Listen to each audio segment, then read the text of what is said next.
Queridos estudiantes, sean ustedes bienvenidos a un espacio diferente donde los límites están puestos por la imaginación. En este apartado de nuestro curso pues vamos a explorar un universo que, aunque nos es afín y está al alcance de cada uno de nosotros, sin duda en muchos casos es inexplorado y desconocido. Se trata del universo del lenguaje no verbal. ¿Qué nos dice el silencio? ¿Cuáles son las posturas más comunes? ¿Cuáles son los movimientos cliché? ¿Cómo podemos enlazar los movimientos y el lenguaje del cuerpo a las emociones? Son algunos de los cuestionamientos que podremos resolver al finalizar este capítulo, este segmento, esta sesión.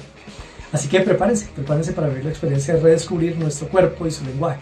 Prepárense para en esta sesión hacer un juego de lo no verbal. Hola, en el mundo de la comunicación es muy importante el lenguaje no verbal, tanto como el lenguaje verbal.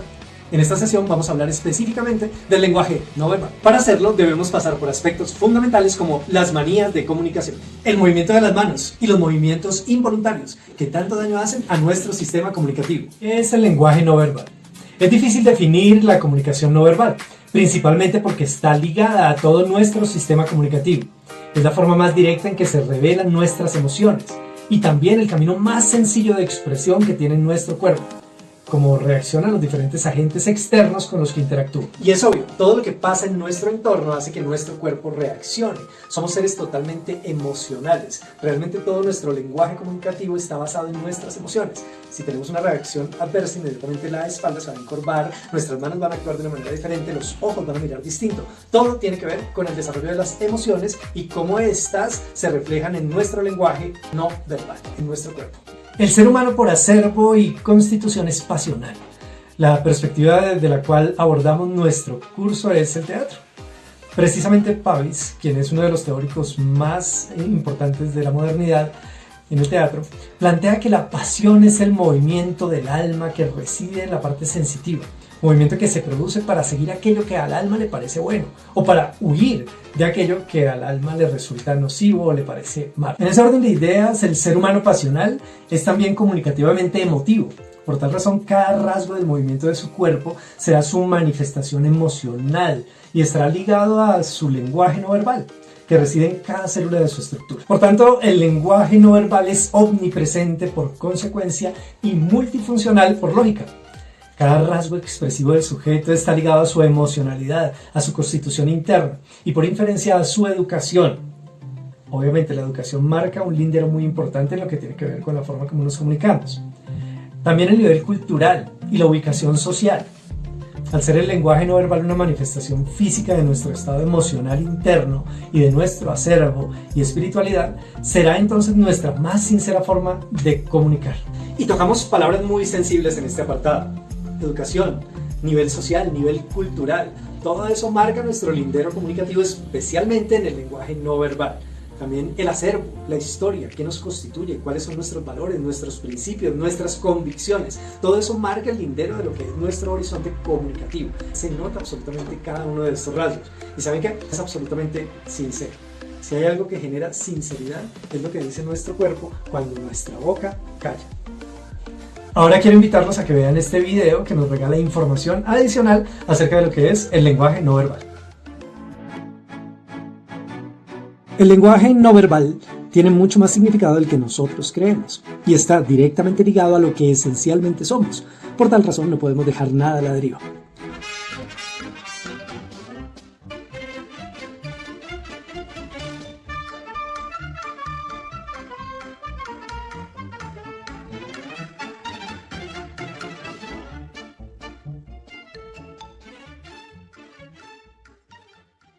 Citaremos a continuación varios ejemplos del lenguaje no verbal que son significativos en la comunicación y que debemos aprender a canalizar. 1.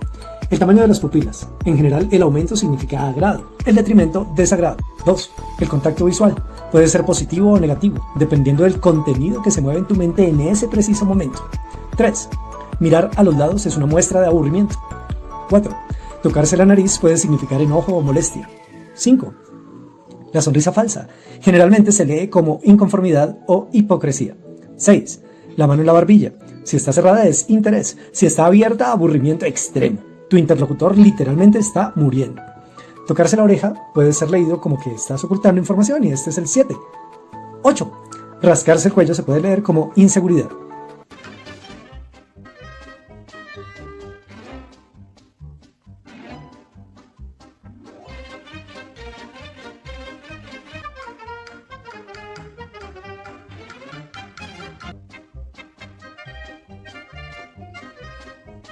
Meyerhold plantea la biomecánica como la técnica de trabajo sobre el cuerpo en la cual, desde el movimiento repetido y estudiado, se llega al descubrimiento de las emociones. Grotowski, por su parte, habla del cuerpo como el vínculo sagrado entre aquello que es místico y la forma en que se comunica por medio del cuerpo, de tal manera que sugiere los estados de catarsis como la vía más estructural y emocional para que el cuerpo se exprese. Ahora los invito a que veamos un pequeño video en el que hablamos de las manos, la comunicación de las manos y cómo ellas son el espejo del alma. Soy Goyeneche y en este clip vamos a hablar de movimientos de las manos en la comunicación. Mito. Lo que les quiero decir es que los movimientos de las manos están asociados directamente a nuestras emociones. Las manos son un canal de comunicación de lo que pensamos, de lo que sentimos y de aquello que queremos expresar para las otras personas. Movimiento 1, movimiento 2, movimiento 3, movimiento 4, movimiento 5, Files. Todas esas técnicas que enseñan para mover las manos, para saber colocar las manos en el escenario, para podernos comunicar de manera fehaciente, continua, efectiva, etc. son falsas. Ninguna técnica va a poder superar lo que nosotros sentimos, lo que nosotros expresamos con nuestras propias emociones. Las emociones son las que llevan el lindero de por dónde se deben mover las manos. Si nos apasiona algo, indudablemente nuestras manos van a mostrar ese apasionamiento. Lo que tenemos que hacer es dejarlas que ellas sean libres. Si por ejemplo cerramos nuestras manos para hacer toda una exposición y estamos hablando de algo que realmente nos conmueve, las manos van a recoger toda la energía de eso que nos conmueve y nuestra cara no va a comunicar absolutamente nada. Nuestros ojos, como ventana del alma, son los que están todo el tiempo transmitiendo y ellos serán los que expresen esas emociones que tenemos al interior de nuestra alma. Conclusión, no frenen las manos, no intenten dominarlas, no hagan nada para parar aquello que sus emociones, que sus sentimientos están intentando transmitir a través de las manos. Fíjense en los grandes actores del cine, en los grandes actores de la televisión, cómo mueven sus manos relativamente a lo que están diciendo en la escena. Así que en estos 3 minuticos espero que tengan presente para siempre que las manos, al igual que los ojos, son el espejo del alma. Los movimientos involuntarios. En general el tema que nos compete está ligado a la manera como nos expresamos en público. Hoy día los escenarios son múltiples, variados en contexto y por supuesto en planta física. Pero sea cual sea el escenario que enfrentamos, siempre va a existir un enemigo silencioso para nuestra comunicación. Se trata de los movimientos involuntarios o movimientos parásitos. Estos están directamente relacionados con nuestras emociones, con la concentración, con la preparación y con todos los componentes que mantienen el funcionamiento de nuestro esquema comunicativo. Hablamos en este pequeño capítulo de 2 cosas muy importantes, la preparación y la concentración. Cuando usted está realmente bien preparado, cuando tiene su tema en profundidad, usted puede manejar el discurso de una manera profunda, clara, sencilla. Ese es el discurso cognitivo, lo que va usted a exponer en ese momento. Cuando lo tiene claro, su cuerpo se va a mover de una manera distinta, va a tener mucha más fluidez. Y si a eso le sumamos su discurso de vida, que es un discurso diferente, es el discurso que usted lo constituye y que le puede aportar en cualquier momento, pues nunca va a tener esos claros, esos momentos en blanco, esos momentos en negro, donde no tiene uno nada que decir y donde el cuerpo se hace un desastre. Así de que es posible con la preparación evitar que aparezcan movimientos involuntarios porque usted va a estar totalmente concentrado. Ahora bien, la concentración es resultado precisamente de esa muy buena preparación del discurso cognitivo sumada a ese discurso histórico que es el que nos atañe y nos convoca en todo lo que hacemos. Así de que para estar concentrado realmente lo que usted necesita es estar muy bien preparado. Concentración y preparación nos garantizan que el cuerpo va a estar mucho más quieto en escena y los movimientos involuntarios van a irse un poco más lejos. Estos movimientos son resultado también de la reacción psicológica ante el miedo y están en concordancia con nuestro lenguaje no verbal. Son resultado en muchos casos de la falta de preparación, como lo explicaba hace un momento, o de la falta de conciencia en aspectos fundamentales como nuestra respiración. Stanislavski, otro de los grandes teóricos del teatro, habla de la necesidad de mantener el control sobre nuestras acciones físicas, pero sin perder en ningún momento de vista los motores emocionales que gobiernan sobre las manifestaciones del cuerpo en escena. Por eso es necesario, prioritario, construir una plástica escénica, tener una propuesta estética corporal bien estructurada de todos los movimientos que hagamos en eso que llamamos escenario. Aclaro una vez más que el escenario no es solamente inherente a los actores, ¿no? Tiene también que ver con un auditorio donde hacemos una entrega de una conferencia, un salón de clases, una presentación ante unos amigos, etc. Donde realicemos una sesión que por estos días, en tiempos de encierro, se ha convertido en estas clases de teletrabajo a través de la página web, a través de las diferentes herramientas de las TIC, etc. Y que está en nuestra casa, ¿no? Este puede ser nuestro escenario ahora en el caso de los ambientes virtuales de aprendizaje.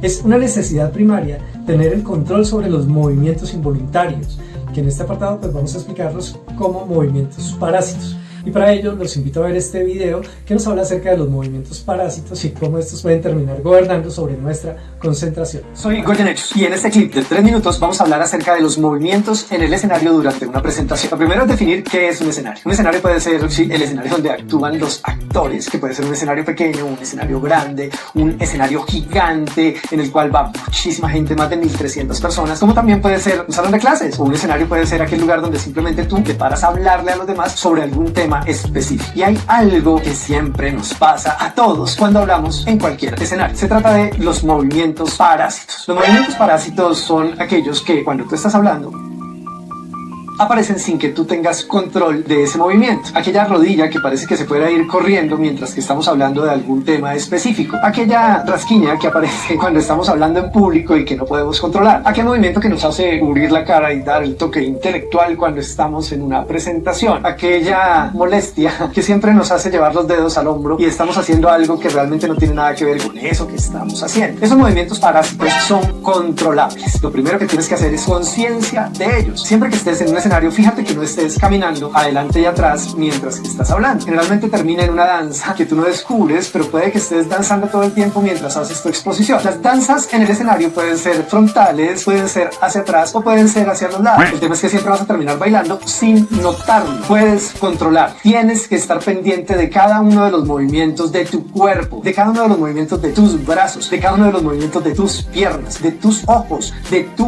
boca y en especial de esos pequeños tics que a veces aparecen y que nosotros no percibimos porque estamos concentrados en lo que estamos haciendo. Los movimientos en el escenario deben ser coherentes a lo que tú estás diciendo. Si estás hablando de cosas grandes, espectaculares, si estás hablando de algo que necesitas que impacte al público, tus movimientos deberán ser grandes y coherentes con aquello que estás explicando. Si estás hablando de cosas muy pequeñas, de cosas en las cuales quieres la atención de tu público, los movimientos deberán ser cerrados, pequeños, para que el público venga a ellos. Es equivocado pensar que si gritamos más vamos a tener la atención del público. Es equivocado pensar que entre más hagamos, mejor vamos a estar. En el escenario, el movimiento debe ser coherente. Se acabaron los 3 minutos.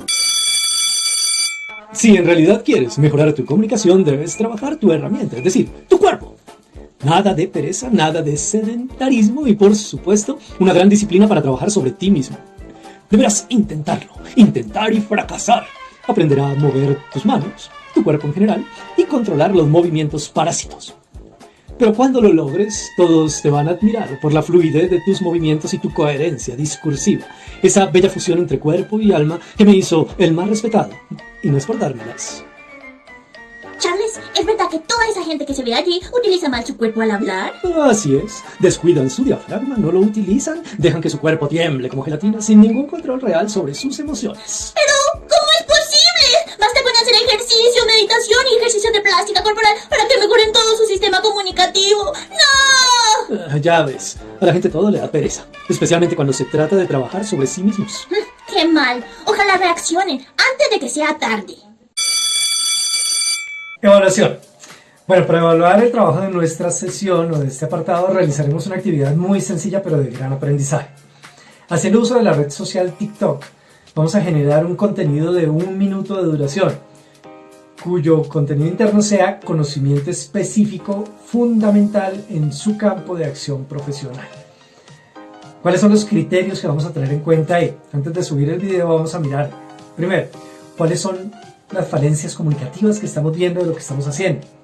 ¿Cómo está el lenguaje no verbal? ¿Qué está pasando con nuestros oídos? ¿Qué está pasando con nuestros hombros? ¿Qué está pasando con nuestra barbilla?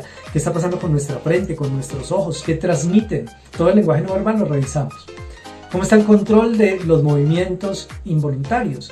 ¿Sí? ¿Hay control del movimiento? ¿Tenemos sí o no control del movimiento? ¿Cómo anda el volumen de la voz?